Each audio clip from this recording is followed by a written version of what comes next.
నమస్కారం. ఇవాళ ఒక మంచి కార్యక్రమం కోసం, ఒక ఆరోగ్యవంతమైన ఆంధ్రప్రదేశ్ నిర్మాణం కోసం నడుం బిగించి ఇవాళ ఇంత పెద్ద ఎత్తున విద్యార్థుల్ని ఒక చోట చేర్చి ఒక మత్తు విముక్త ఆంధ్రప్రదేశ్ ను నిర్మించాలనే ధ్యేయంతో డ్రగ్ ఫ్రీ సొసైటీని నిర్మించాలనే లక్ష్యంతో ఈ కార్యక్రమానికి శ్రీకారం చుట్టిన ఇస్కాన్ సంస్థ ప్రతినిధులకి, అదేవిధంగా ఇటువంటి మహత్తర కార్యక్రమంలో పాలు పంచుకుంటున్న యువతకి నమస్కారాలు, ధన్యవాదాలు, అభినందనలు తెలియజేస్తున్నా. మిత్రులారా, ఏ సమాజం నిర్మాణానికైనా, ఏ జాతి నిర్మాణానికైనా యువతే వెన్నెముక. యువత లేని ప్రోగ్రెస్ సాధ్యమవుతుందా? డెవలప్మెంట్ సాధ్యమవుతుందా? ప్రాస్పరిటీ సాధ్యమవుతుందా? మాట్లాడరేంటి? సో యువత వెన్నెముక. అటువంటి యువత సరైన మార్గంలో వెళ్తే అది ఆ కుటుంబానికి దోహదపడుతుంది, ఆ ఊరికి మంచి పేరు తెస్తుంది, ఆ రాష్ట్రానికి, మొత్తంగా జాతికి, అంటే దేశానికి, దేశ అభివృద్ధికి తోడ్పాటు అవుతుంది. అటువంటి యువత ఈ మారిన పరిస్థితుల్లో, ఈ పాశ్చాత్య వ్యామోహంలో పడి కొన్ని సంవత్సరాలుగా దారి తప్పి, అందరూ కాదు కొంతమంది, ముఖ్యంగా మత్తుమందు బానిసలుగా మారుతున్నారు. Child and women development ministry 2019లో చేసిన ఒక సర్వే ప్రకారం, నేషనల్ సర్వే అన్న extent and substance use in India, దీని ప్రకారం 80 లక్షల మంది 7 నుంచి 17 సంవత్సరాల లోపు ఉన్న చిన్న పిల్లలు ఈ మాదక ద్రవ్యాలకి బానిసలుగా మారారట. 5 కోట్ల మంది 18 సంవత్సరాల పైన ఉన్న వాళ్ళు వీటికి బానిసలుగా మారారు. అంటే దాదాపు మన దేశ జనాభాలో 219 లెక్కల ప్రకారమే, అధికారిక లెక్కల ప్రకారమే 6 కోట్ల మంది మాదక ద్రవ్యాలకు బానిసలుగా మారారు. అంటే ఇక తెలియని సంఖ్య ఎంత ఉందో మనం అర్థం చేసుకోవాలి. ఒక్కసారి మీరు మత్తుమందుకు బానిసలుగా మారితే విచక్షణ కోల్పోతారు, నాడీ వ్యవస్థ దెబ్బతింటుంది, పూర్తిగా జీవితం చిన్నాభిన్నమవుతుంది, దాని భారం కుటుంబం మీద పడుతుంది, దాని భారం సమాజం మీద పడుతుంది.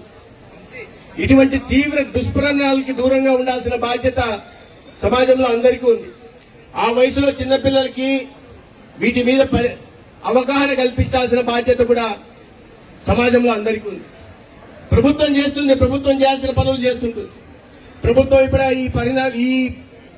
ఈ ప్రస్తుత పరిస్థితుల్లో డ్రగ్స్ వినియోగం, గాంజా వినియోగం ఎక్కువ ఉందనే విషయాన్ని గుర్తించి, దాని తీవ్ర పరిణామాలను గుర్తించి, ఇటీవలే ఒక కేబినెట్ సబ్ కమిటీని గౌరవ ముఖ్యమంత్రి గారు వేయడం జరిగింది. దాంట్లో నేను కూడా సభ్యుడిని. ఆ సమావేశంలో ఇటీవల అనేక నిర్ణయాలు తీసుకోవడం జరిగింది. ముందుగా వీటిని ఎక్కడైతే దీనికి రూట్ కాజ్ ఏదుందో ఆ రూట్ కాజ్ మీద పనిచేయాలి. ఎక్కడైతే గాంజా సాగు జరుగుతుందో, గాంజా సాగు జరుగుతున్న చోట వాళ్ళలో సాగు చేస్తున్న వాళ్ళకి, అక్కడి నుంచి పెడ్లర్స్ గా ఉంటున్న వాళ్ళకి అవగాహన కల్పించాలి.